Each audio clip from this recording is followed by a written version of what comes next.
السلام علیکم ورحمۃ اللہ وبرکاتہ۔ الحمد للہ رب العالمین والعاقبۃ للمتقین والصلاۃ والسلام علی رسولہ الکریم۔ محترم حضرات، سب مدری کالونی کی مسجد سے آپ سے مختلف عناوین پر بات کرتے رہتے ہیں۔ یہ جو منتخب احادیث کتاب ہے یہ پوری دنیا میں پڑھی جاتی ہے، لیکن میرے علم میں جہاں تک ہے کہ اس میں احادیث کی جو تشریح کرنا چاہیے وہ تشریح کی نہیں جاتی ہے۔ اب میں نے انشاءاللہ ارادہ کیا ہے کہ یہ پوری کتاب کی ہم تشریح کریں گے، روزانہ جو حدیث ہم سے ہو سکے گی، ایک حدیث دو حدیث، لیکن جس خلوص نیت کے ساتھ اس کو اکٹھا کیا گیا ہے تو میں چاہتا ہوں کہ اس بات کو جانا جائے کہ یہ حدیثیں کیوں اکٹھا کی گئی ہیں اور اس میں اللہ کے رسول صلی اللہ علیہ وسلم کے فرمانے کا مقصد کیا ہے۔ انشاءاللہ ہم ساری باتیں کریں گے۔ تو درس حدیث کے نام سے ہم گویا کی بات کریں گے اور آج اس کا پہلا درس ہے۔ ہم عربی متن بھی پڑھیں گے اور انشاءاللہ اس کا ترجمہ بھی ایک مرتبہ کریں گے، پھر اس کی تشریح کریں گے۔ تو اس کو یہ پوری کتاب 6 حصے پہ تقسیم ہے، جو مولانا الیاس رحمۃ اللہ علیہ نے جو ابتدائی لوگوں کی تربیت کے لیے جن باتوں کو ضروری سمجھا وہ 6 باتیں تھیں کہ اگر یہ 6 باتیں لوگوں کے درمیان میں بتائی جائیں تو انسان کو ابتدائی باتیں سمجھنے میں آسانی ہوں گی، اور جب وہ یہ باتیں سمجھ لے گا تو پھر مکمل جو ہے وہ اسلام کو سمجھنے میں اس کے لیے راستے کھل جائیں گے۔ تو وہ 6 باتوں میں سے جو پہلی بات اس میں ہے وہ ایمانیات پر بات کی جائے گی۔ تو ابھی جو حدیث شروع ہو رہی ہے وہ ایمانیات پر شروع ہو رہی ہے، اس کی حدیث نمبر 1 ہے اور اس کا صفحہ نمبر 3 ہے۔ وعن ابی ہریرہ رضی اللہ تعالی عنہ قال قال رسول اللہ صلی اللہ علیہ وسلم الایمان بضع وسبعون شعبہ فافضلها قول لا الہ الا اللہ وادناها اماطۃ الاذى عن الطریق والحیاء شعبۃ من الایمان۔ حضرت ابو ہریرہ رضی اللہ تعالیٰ عنہ سے روایت ہے، مسلم شریف کی روایت ہے، فرماتے ہیں کہ اللہ کے رسول صلی اللہ علیہ وسلم نے فرمایا کہ ایمان کی 70 سے زیادہ شاخیں ہیں، یعنی 70 سے زیادہ اس کی برانچیں ہیں۔ ان میں سب سے افضل شاخ لا الہ الا اللہ کا کہنا ہے، فافضل قول لا الہ الا اللہ، وادناها، اور اس کا سب سے چھوٹا درجہ راستے سے تکلیف دہ چیز کو ہٹانا ہے۔ پھر آپ نے فرمایا والحیاء شعبۃ من الایمان، اور حیا جو ہے وہ ایمان کی ایک شاخ ہے۔ یہ مسلم شریف کی روایت ہے، جس میں اس میں جو باتیں بیان کی جا رہی ہیں، ایک تو یہ کہا جا رہا ہے کہ ایمان کی 70 شاخیں ہیں۔ عربی زبان میں جب یہ 70 کا لفظ استعمال ہوتا ہے تو اس 70 سے مراد کوئی 70 نمبر نہیں ہوتا ہے، یہ ایک بیان کرنے کا عربی طریقہ ہے۔ جیسے اردو میں ہم کہیں کہ محفل میں سینکڑوں آدمی شامل تھے، اب آپ یہ معنی نکالیں کہ اس سے 100 تھے، اس سے 200 تھے، یہ ایک کہنے کا انداز ہے کہ سینکڑوں لوگ اس میں شامل تھے، اللہ ہی بہتر جانتا ہے کہ وہ کتنے لوگ شامل تھے۔ اسی طریقے سے یہ ایک ہی جگہ نہیں، ایسے صاحب سنتے ہو گے 70 بہت سے 70 سال کے گناہ معاف ہو جاتے ہیں، طرح بہت سی جگہ 70 کا لفظ استعمال ہوتا ہے۔ تو سب سے پہلی بات تو ذہن میں یہ رکھنا چاہیے کہ 70 سے مراد کوئی نمبر نہیں ہے، ٹھیک ہے؟ یہ ایک عربی زبان، عربی محاورے میں کہنے کا ایک انداز ہے۔ اب کہا جا رہا ہے کہ گویا کہ آپ یہ کہہ لیجئے 3 باتیں ہوتی ہیں، غور سے سنیے گا۔ کسی بھی آدمی کو برائی سے جو چیز روکے یہ اس کے ایمان کی وجہ سے ہوا ہے۔ اب چاہے آپ کہہ لیجئے کہ ہم یہ ایمان لائے کہ اللہ ہے، تو اس کا مطلب آپ کے دماغ میں یہ بات آئی کہ اللہ ہم کو دیکھ رہا ہے اسی لیے آپ رک گئے، یا یہ کہ اللہ کے پر ایمان کے ساتھ ساتھ ہم کو جو کچھ بھی ہم کریں گے یہاں وہ آخرت میں ایک پکڑنے والا ہے، تو پھر ایمان کی وجہ سے آپ رکے۔ تو जो एक जुमले में मैं आपको पूरी की तशरीह कि जितने भी गुनाहों से इंसान रुकता है, उस रुकने की बुनियाद क्या होती है? उसका ईमान होता है। क्या होता है? ईमान होता है। अच्छा, दूसरी चीज, जितना भी आप काम करते हैं कि किसी गरीब की मदद कर दिया, किसी के साथ अच्छे अखलाक से पेश आ गए, चलते हुए रास्ते में आपने कोई तकलीफ दे चीज हटा दी, जितनी दुनिया में अच्छाइयां इंसान से सरजद होती हैं, इंसान अमल करता है, उस सब के पीछे भी क्या होता है? उसका ईमान होता है। उसका ये ईमान है कि मैं अगर ये काम कर दूंगा, इस गरीब की मदद कर दूंगा, तो अल्लाह हमारी मदद क़यामत में करेगा। तो पता चला कि आपके ईमान ने ही क्या कराया है? अच्छाई का काम सरदद कराया है। नंबर 3, हम जो लोगों के हुकूक अदा करते हैं, राइट्स अदा करते हैं, मतलब अम्मी के हैं, फिर नीचे सारे लोग उसमें दाखिल हैं, जितने लोगों के हुकूक हैं, उसकी वजह है कि अगर मैं इनका हक अदा नहीं करूंगा तो हमारी पकड़ हो जाएगी। जो पकड़ की बात है वो भी ईमान ही की वजह से दिमाग में बात आई है। और अगर इनके हक अदा करेंगे तो हमको इसका सवाब मिलेगा, उसकी वजह भी क्या है? ईमान है। अब ले दे करके सब कुछ जो कुछ भी हो रहा है वो ईमान का तकाजा है। अच्छाई अगर हो रही है तो बिकॉज़ ऑफ ईमान, बुराई से बचा जा रहा है तो भी ईमान, हुकूक अदा किया जा रहा है तो भी ईमान। अब उसको ये कह दिया गया कि ईमान की बहुत सी ब्रांचें हैं, तो नतीजा उसका ये निकलेगा। कभी कभी ऐसा होता है कि इंसान कोई नेकी करता है, उसके पीछे ईमान के अलावा एक दूसरी चीज भी होती है। एक आदमी बुराई से बचता है, इसलिए बच जाता है कि हम जिस समाज में रहते हैं वहां पर हमारी नाक कट जाएगी, इसकी वजह से भी बच जाता है। का हुकूक अदा करता है कि लोग क्या बोलेंगे। अगर ये वजूहात होंगी तो हर वक्त बुराई से बच नहीं पाएगा। जब समाज नहीं होगा तो बुराई कर लेगा। मौलाना सिराज साहब को हुबली वाले पहचानते हैं, जानते हैं। हम हुबली में बहुत अच्छा रहेंगे क्योंकि हुबली वाले हम मुझे सब जानते हैं। लेकिन मैं बॉम्बे चला गया तो पता ये चला कि बॉम्बे में मैं शरारत कर सकता हूं क्योंकि वो समाज अब वहां मौजूद नहीं जो मुझे पहचाने। लेकिन अगर ईमान की वजह से हम नेक हुए हैं तो चाहे बॉम्बे में होंगे तो भी नेक रहेंगे और हुबली में रहेंगे तो भी नेक रहेंगे। तो कभी कभी ऐसा होता है कि इंसान अच्छाई बुराइयों से रुकता है समाज की वजह से, लेकिन वो टाइम बीइंग रुकना है, वक्ती तौर पर रुकना है, वो परमानेंट रुकना नहीं हो सकता है।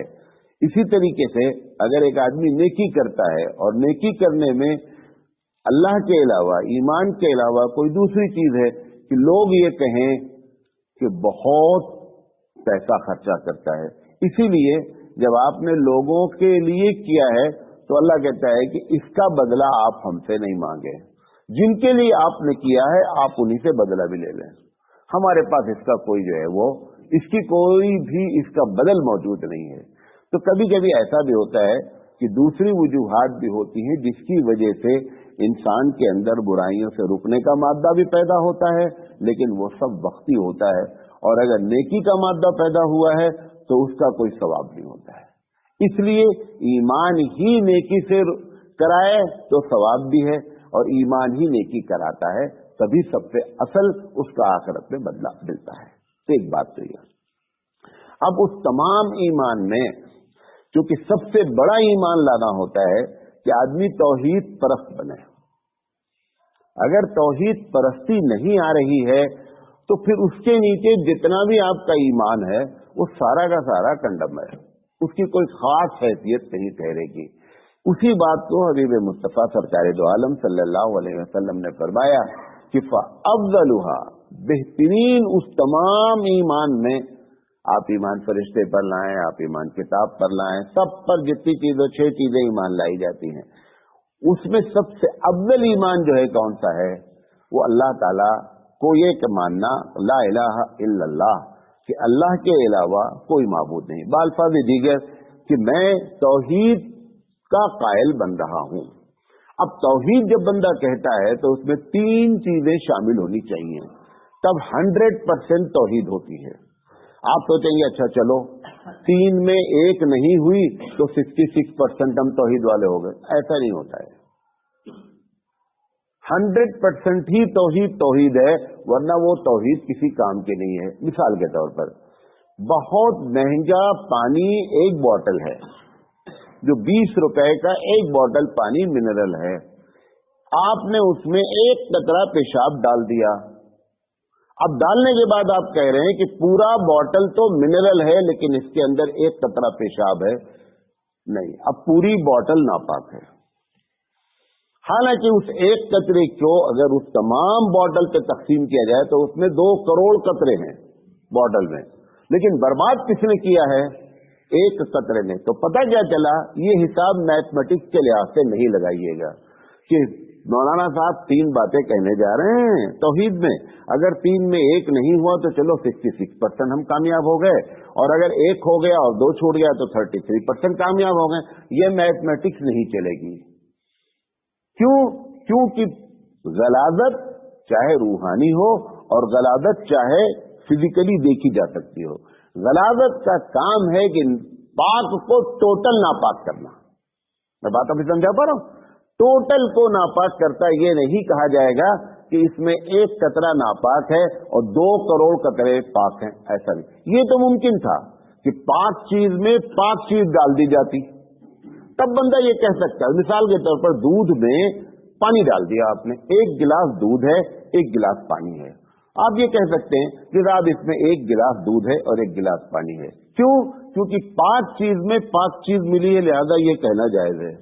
लेकिन पाक चीज में नापाक चीज अगर मिलेगी तो हुक्म नापाक का लगेगा, पाक का नहीं लगेगा। अब तौहीद को नापाक करने वाली चीज क्या है? वो शिर्क है। अगर बंदा कोई शिर्क करेगा तो वो 100% को नापाक करेगा। तो जब कहा जाता है तौहीद, तो उसमें 3 बुनियादी चीजें होती हैं। कितनी होती हैं? 3 बुनियादी चीज होती है। पहली चीज ये होती है कि मैंने जिस अल्लाह को माना है उस अल्लाह का कोई भी पार्टनर नहीं है।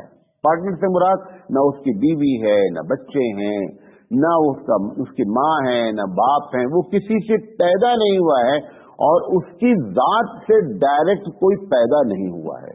अगर ये जुमला आपने कह दी, मान लिया, तो गोया कि आप 33% पर आप 100% उतरे। लेकिन तीनों मानना है। हो क्या रहा है दुनिया में?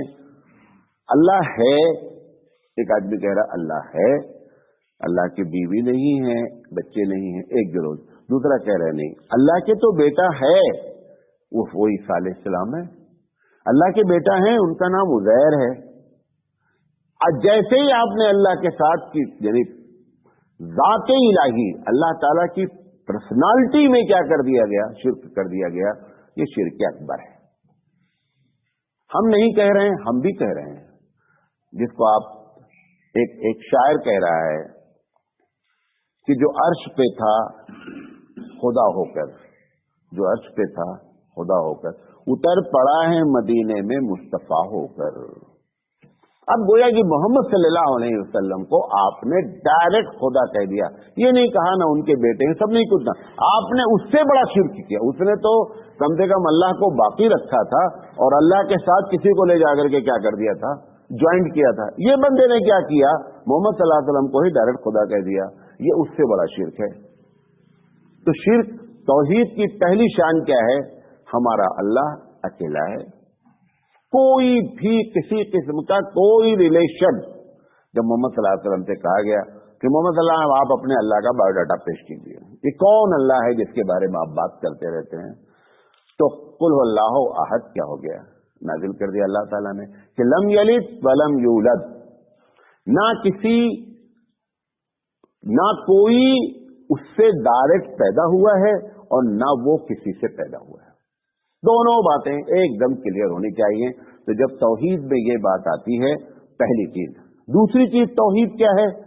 कि अल्लाह ताला की जो सिफत आप मानते हैं सबको इकट्ठा किया जाता है, तो लमसम 99 सिफत बयान की जाती हैं। वो सिफत उस सिफत में बात क्या होती है? मतलब अल्लाह ताला समी है, अल्लाह ताला अलीम है, अल्लाह जानता है, अल्लाह सुनता है, जो बात कही जा रही है उसके जानने के बारे में बगैर किसी के बताए जानता है, खुद से जानता है। आप जानते हैं कैसे? पढ़ लिए जानते हैं, किसी ने बता दिया जानते हैं? नहीं, अल्लाह का जो जानना है वो खुद से जानना है, नंबर 1। नंबर 2, जो जानता है वो अनलिमिटेड है। आप कितना जानते हैं? अल्लाह के मुकाबले में अगर किया जाएगा तो जैसे समंदर में से आप उंगली डुबोएं और उंगली आपकी भीग जाए, कितना पानी आपने समंदर में कम किया उतना आप जानते हैं, अकेले नहीं, सब मिलके। कितना पानी समंदर में कितना सेंटीमीटर पानी कम हुआ है बताया जा सकता है? कुछ भी नहीं है। ऐसे हमारा जानना है। अल्लाह तो जब अल्लाह की सिफत बयान की जाती है तो 2 बातें उसमें हमेशा याद रखें, खुद से होती है, अनलिमिटेड होती है। ये बात आपने किसी भी इंसान, फरिश्ते, जिन, किसी के साथ आपने ये कर दिया कि हजरत सब कुछ जानते हैं, अब आप ला इलाहा इल्लल्लाह पढ़ते रहें, कोई फायदा नहीं है। आपने शिर्क की गलादत मिला दिया।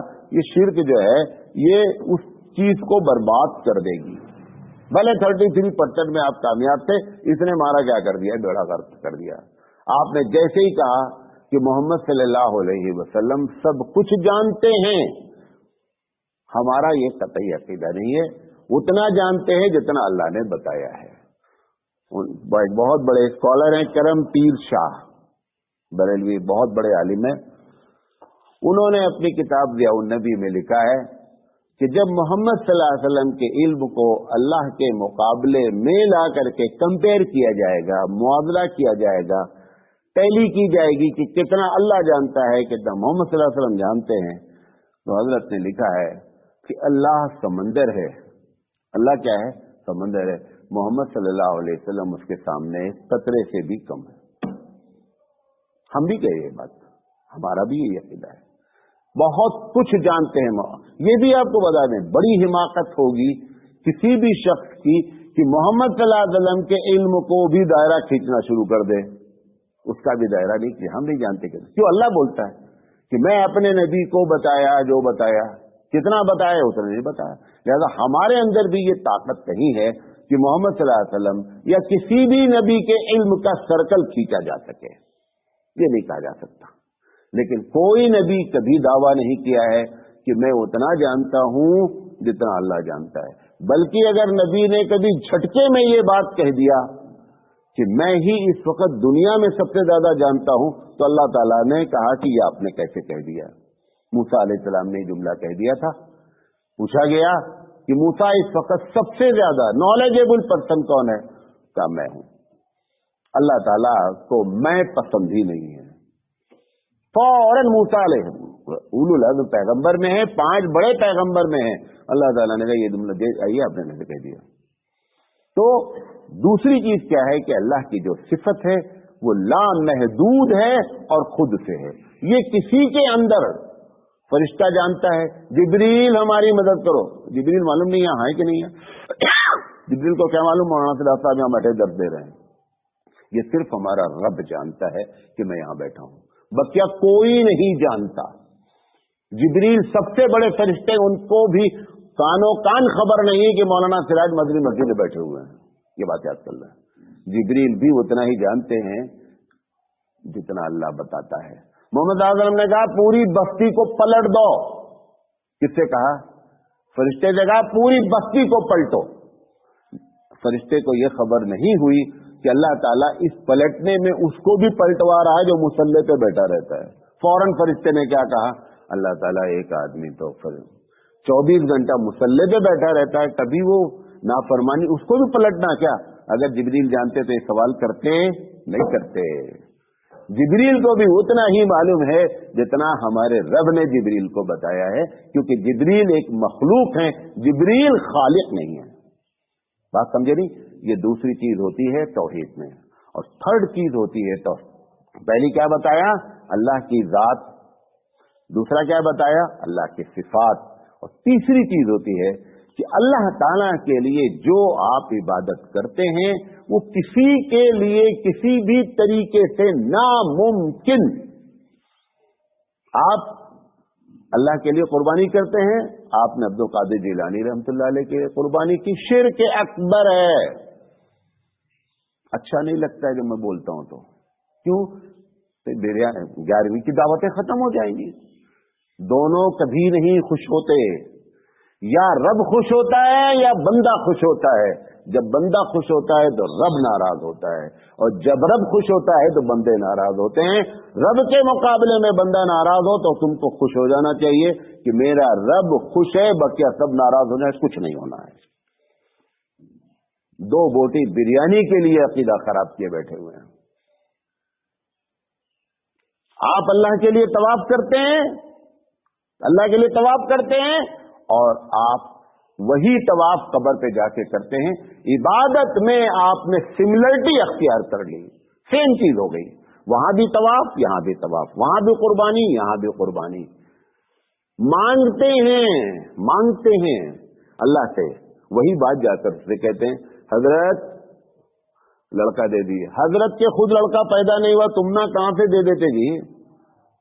خود ہی لڑکا نہیں ہوا ان کے, 3 بیوی کیے, لڑکا نہیں ہوا, تم کو لڑکا بانٹ رہے ہیں. کہاں سے بانٹ دیں گے؟ اتنی طاقت ہوتی تو اپنے لڑکا پیدا کر لیتے. لہذا اللہ کے لیے جتنی عبادت کی ایک لسٹ 1 سیکنڈ میں گنا رہا ہوں.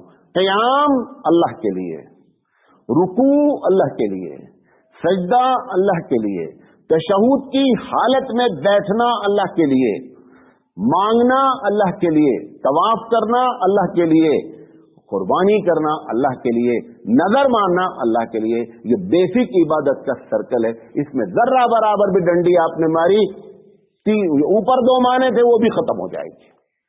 لہذا جب یہ 3 چیزیں اکٹھا ہوتی ہے تب توحید ہوتی ہے. اب اس کے بعد حبیب مصطفیٰ فرما رہے ہیں فَأَفْضَلُهَا قَوْلُ لَا إِلَٰهَ إِلَّا اللَّهُ. جب یہ 3 کیفیت پیدا ہوگی تب آپ نے اس سب سے فضیلت والے کلمے کی آپ نے حقیقت میں زبان سے جو کہا ہے اب اس کی حقیقت ہوگی. انشاءاللہ زندگی رہی تو اس حدیث کی اگلی بات کریں گے. وآخر دعوانا ان الحمدللہ رب العالمین.